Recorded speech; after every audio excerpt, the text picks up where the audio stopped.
If you're brand new to crypto and Bitcoin, this is going to be the most helpful video you'll ever watch. We're going to go over all the terms that you need to know, all the places that you go to buy crypto, all the places you go to store crypto, and really importantly, we're going to talk a lot about how to avoid losing money in an industry where a lot of people lose money. Now, I know that might come as a little surprise to you, as the only people that you probably see talking and posting about crypto are the people making money, but there are a significant number of people that never make a penny off of crypto, and we're going to talk a lot in this video about avoiding the pitfalls that those people do. Now, this channel is all about non-flashy trainings where we go in depth into crypto topics. If that interests you, click subscribe and we'll move right on and start learning about crypto. So what a cryptocurrency is it's just a digital currency where the record of all the transactions on that currency are kept on a blockchain. Now, what a blockchain is it's a database. Okay, so we've all heard of databases that companies like Facebook or Amazon use, or banks use databases as well. And those databases store transaction information, right? When we move money between banks, when we move money online digitally, there's somewhere where that's happening and those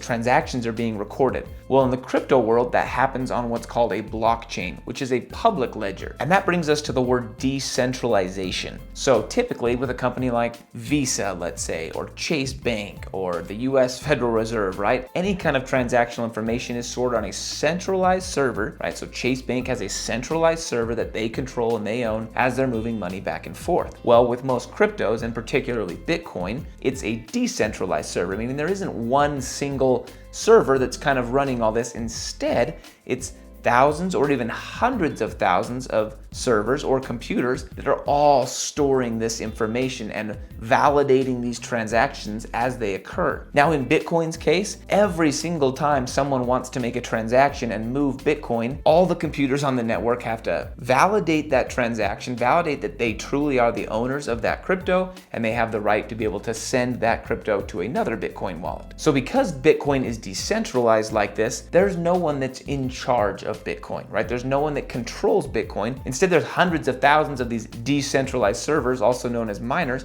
that are storing all of this information, all of this transactional information. And the cool thing is it's publicly available. So you can get in, anyone can get in, and they can see the exact Bitcoin transactions that any other Bitcoin wallet has made, where that money came from, where that money moved, and it makes it a very open system. So it's always kind of funny when people talk about crypto being a way to hide money and how to kind of sneak through the US regulations and systems, when in all actuality, it's a very, very open system where anybody can see exactly what someone else is doing. It is anonymous though, and that's probably what they're talking about. Now let's talk about mining. You've surely heard about some kind of cryptocurrency mining, probably Bitcoin mining. So we talked a little bit about these hundreds of validators, or these hundreds of thousands of computers or servers that are storing all this transactional information, right? Well, now we need to talk about why they're willing to do it. Most of these guys are miners, okay? So they're getting paid in Bitcoin to do what they're doing. So each blockchain, right? We've got Bitcoin, you've probably heard of Ethereum, there's a lot of other blockchains out there. Each one has miners typically, and the miners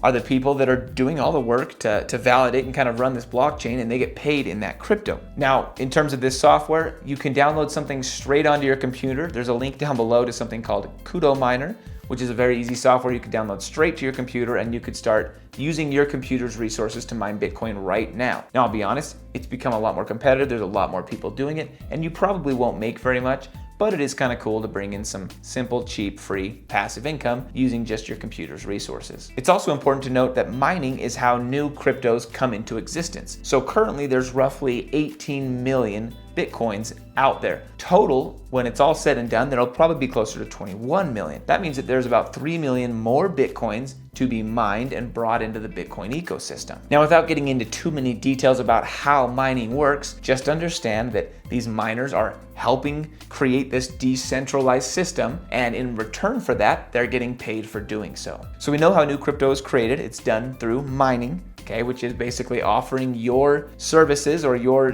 digital computer or server services to the network. We also know where all of this is stored. Okay, all this information as we're sending back and forth these cryptos is being stored on blockchains, and those blockchains are being kept up to date by the miners. So we kind of know how all this is happening. Now let's talk about how we can get involved, how we can send it, how we can receive it and purchase it, and how we can store it. And that brings us to another term that you've probably heard, and that's a wallet. So Bitcoin has Bitcoin wallets, Ethereum has Ethereum-based wallets, and all these blockchains have wallets where you can store your digital money. Now, all wallets really are is they're public digital addresses that you can use to be able to send and receive crypto. So for example, this you're seeing right here on the screen is one of my wallet addresses. When someone sends crypto to that wallet address, I have access to that address and I'm able to access the crypto associated with that. Now, the way that I have access to that address is each of these addresses comes with what's called a private key. And you can think of a private key almost like a password. You've got the special key or code or password that goes along with that wallet address to access its funds. And anyone that has this private key is able to access the funds associated with the wallet that goes along with that private key. That's why people take very, very careful precautions to keep their private key from being found out. Some people won't even have it stored online at all. They'll have it written down on pieces of paper. Other ways that we'll talk about further on, where people go to great lengths to keep these private keys private. Now, this might sound overwhelming or a little nerve-wracking, knowing that you've got to have access to this private key and this address, and if you lose it, you'll probably never be able to track down your crypto again. Now, some people don't want to deal with that. They don't want to deal with private keys. They don't want to deal with the fact that if they lose their private key, they could just totally lose access to their crypto forever. There's no way to reset a password or anything like that in the crypto world. And so instead, they use what's called centralized exchanges to hold on to their crypto. Now, you've probably heard of ones like Coinbase, and that's the most common, and that's what I would recommend a beginner starts out with because it's safer, it's easier to use, and frankly, it's a little more secure than some of the other centralized exchanges. So if you're looking to get started buying and holding some cryptocurrencies, there's a link down below, and that's where I'd get started. But there's a lot of these centralized exchanges which hold onto your wallet for you, and it gives you kind of a traditional interface like you can see right here. You know, it gives you an email address and a password, and you can log in, and if you ever forget your password, you can reset your password and things like that. So these are obviously a lot more centralized and kind of more akin to what we're used to, like banks and things like that. But it's important to note that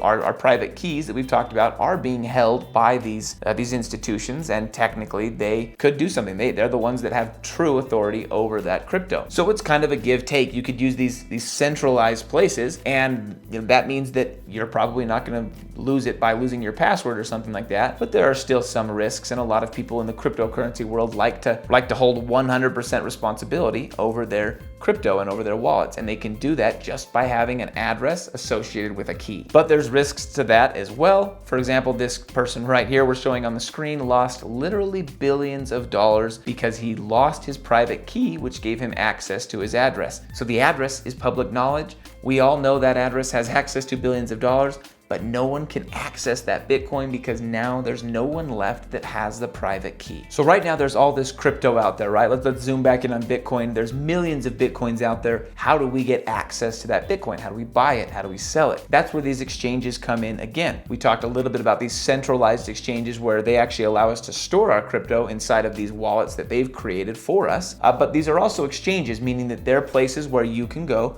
to find people that are looking to sell Bitcoin if you're looking to buy Bitcoin, or looking to buy Bitcoin if you're looking to sell Bitcoin. So these are called centralized exchanges, meaning that they're owned by a single company like Coinbase or a single entity, and they'll facilitate that transaction for you. Obviously, there'll be fees and stuff that come along with that facilitation, but they'll give you nice, easy interfaces like you can see right here. You just have to click buy, or you just have to click sell. You can even just attach a bank account and buy your Bitcoin directly with your bank account inside of Coinbase. Obviously, that's much easier for new people to get started with rather than using private keys and all that stuff when they may or may not know what can happen if they mess up. But in addition to centralized exchanges, there's decentralized exchanges.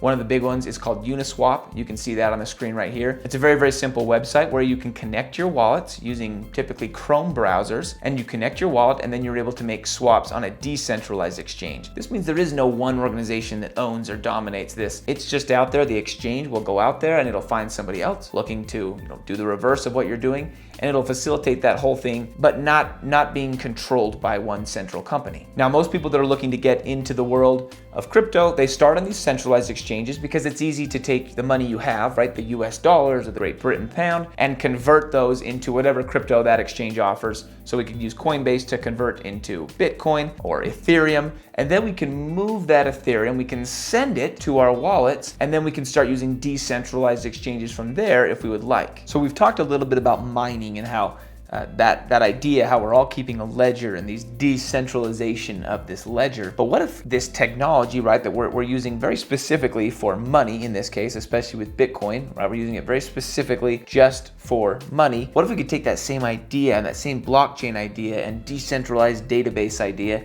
and expand that far beyond just money? What if you could create a blockchain where two individuals like me and you, let's say, could create a contract with each other and we could build all of that into a blockchain? And what if we could just make it so that contract could just automatically execute at a certain time, no matter what either of the two parties did? Can you see the potential of this? A great example is, let's say I promised you that I would pay you $10,000 if a certain stock price hit $200 per share. I said, if by August 1st, this stock price that's $200 per share, I'm gonna pay you $10,000. What if we could build that into the blockchain? So one, everybody could see it and everybody could see that contract, but also it would automatically execute when that time arrived. Now, obviously my example is a little strange. Most people aren't just paying others money whenever a certain stock price hits something. But for a better example, what if an insurance company had promised to pay out when a certain event happened? Let's say that event happened and we had it all built into a blockchain that would automatically make those payouts as soon as the event happened. Can you see now how this might have a little bit more potential than just stock market gambling? And that's what's called smart contracts, and that's what a lot of the new blockchains are. They're much more than just ledgers. They're actual contracts that can be built into the blockchain to be executed automatically at certain points built into the contract. And it's totally decentralized and nothing can be changed because these blockchains,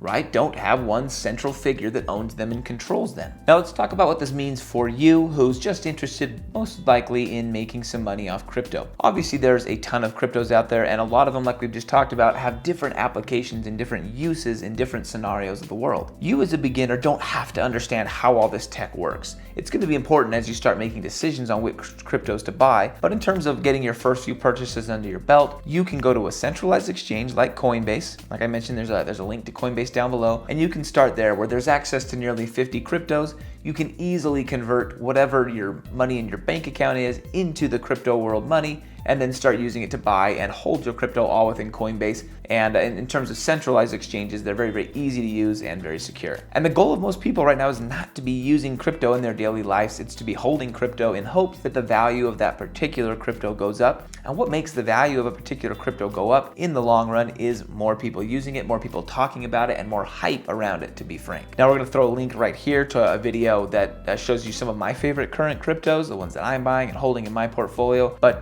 just note that none of these cryptos are short-term wins. The ones that we talk about and the ones that are really gonna win in the long run, 5, 10, 15 years, the ones that are really gonna win are ones that actually offer value and change the world and create innovative products, just like real companies in the real world. So I've got links down below to a bunch of different places you can get started in the crypto world with, including how to get your first decentralized wallet set up, get your first centralized exchange set up, how to buy your first Bitcoin or Ethereum.